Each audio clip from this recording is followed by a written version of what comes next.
Ang 21 karat gold na Golden Tara na nakita taong 1917 sa Agusan del Sur, matatandaang aksidente lang natagpuan.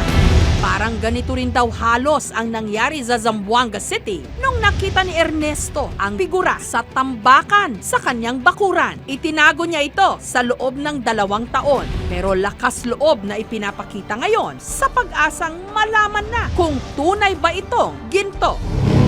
May bigat na 5.5 pounds at taas na 4 inches.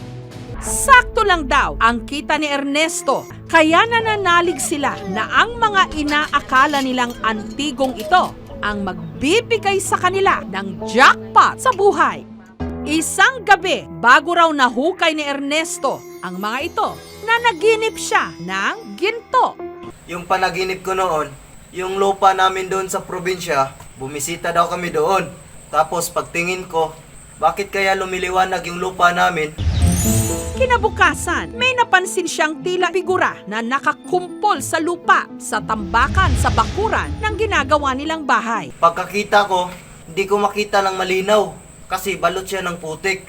Tinitingnan ko siya. Sabi ko, parang kamukha nung nasa Mobile Legends. Parang si Vic sana. Pagkalinis, doon na nagulat si Ernesto dahil tumambad ang figura na kulay ginto. Sabi ko, parang bakal o baka gold ito. Pipicturean daw niya sana ang mga ito, pero laking gulat niya nung Alagang jowa. Pipicturan ko sana siya.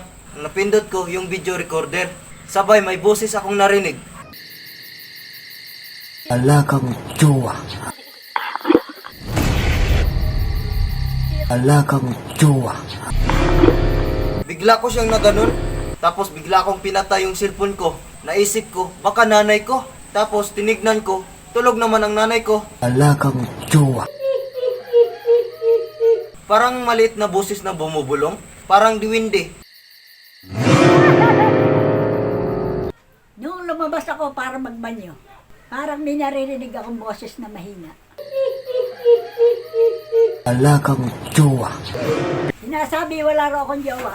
Ay sa tanda ko ng ito, may asawa at anak na nga ako. Tapos simula noon hindi ko na pinansin. Kasi may jowa na ako. simula nung napasa kamay nila ang figura, nagkasunod-sunod na raw ang kanilang mga swerte. Nung nandito ito sa amin, sa totoo lang sabi ko, tumalpak muna kaya ako. Ayun, nanalo ako ng 13,000.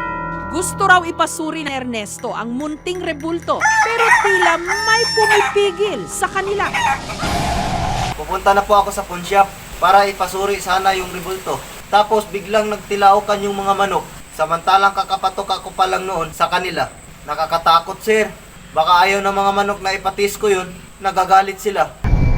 Pinatignan pa nga raw nila ito sa albularyo at nagulat sila sa sinabi nito. Sabi niya, bakit ka bumubulong? Bumulong lang ako kasi sa tagal ng panahon, iwala pa akong jowa. Ayon sa albularyo, nagmula pa raw ang mga ito sa 14th century at 18 karat gold daw ang mga ito. Kumalat ang kwento tungkol sa mga kulay gintong figura, kaya meron na raw nag-alok sa kanilang bilhin ito. Pumunta dito yung buyer. Sabi niya, bibilin daw niya yun ng 500,000. Hindi po ako pumayag kasi sabi ko po, kung babayaran nila ng milyon, papayag ako. Tapos ayun po, nag-offer po siya ng kalahating milyong piso. Sabi ko po sa sarili ko, aba, mukhang jackpot ako dito ah. Picker ang tawag sa mga taga-suri ng mga bagay-bagay at sa halaga ng mga ito. Katulad ni Kyle, sa tingin niya, ang hawak ni Ernesto posibleng nagmula sa West India. Itinuturing daw itong Dokra art. Sa unang tingin ko po, parang 4,500 years old na po ang tanda nito. Pero syempre po, susuriin pa po natin ito kung bago siya o luma. Kung magkataon daw, lagpas 100 taon na ang tanda ng mga ito. Dito sa Pilipinas, sa tingin ko, mabebenta siya ng hindi tataas sa 10,000 pesos. Pero pakiramdam ni na Ernesto, mas mataas ang value nito, lalo na kung mapapatunayang totoo itong ginto. Inilapit namin sila sa mga alahera kung tunay raw itong ginto. Hindi ito dapat mag-iiba ng kulay. Ngayon po, itetesta po natin ito. Ito po ngayon, pag bumula, hindi po siya totoong ginto.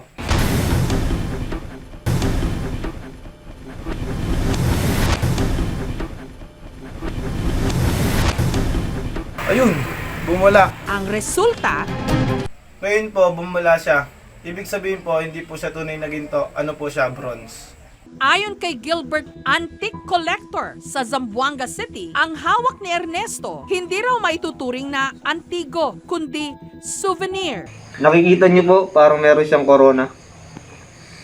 Native kasi siya doon.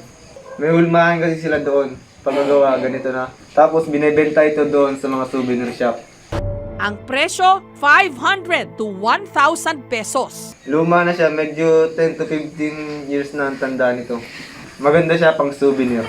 Ngayon po, alam ko na hindi po pala ito totoong ginto o antik. Pero kahit ganun po, masaya pa rin po ako. Ang plano ko po, iuwi ko na lang po ito sa bahay. Pagpaswerte ko na lang po ito sa talpak. Baka nandun po kasi yung swerte ko sa online sabong. Sa kinang ng kahit na anong kagamitan, marami ang nasisilaw. Pero tandaan, hindi lahat ng kumikinang ginto.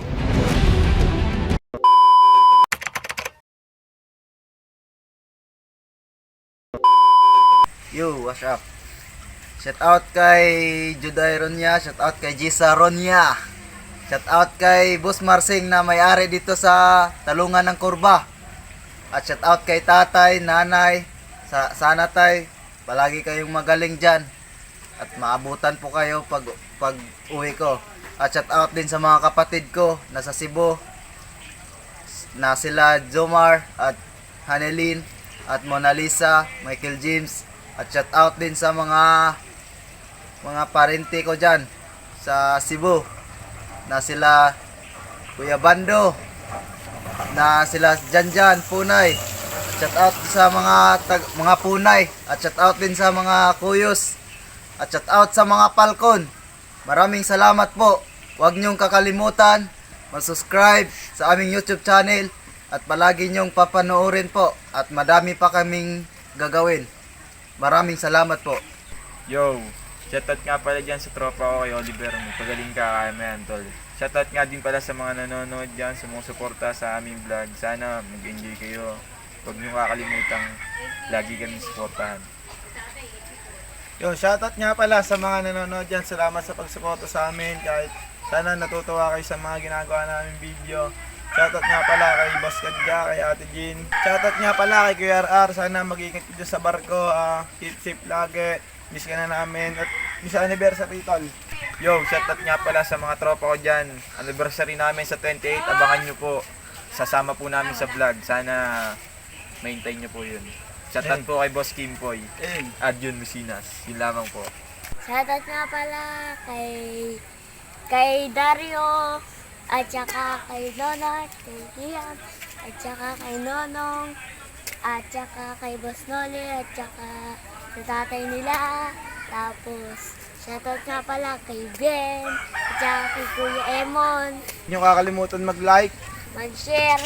Mag-subscribe sa aming YouTube channel. Salamat sa inyo.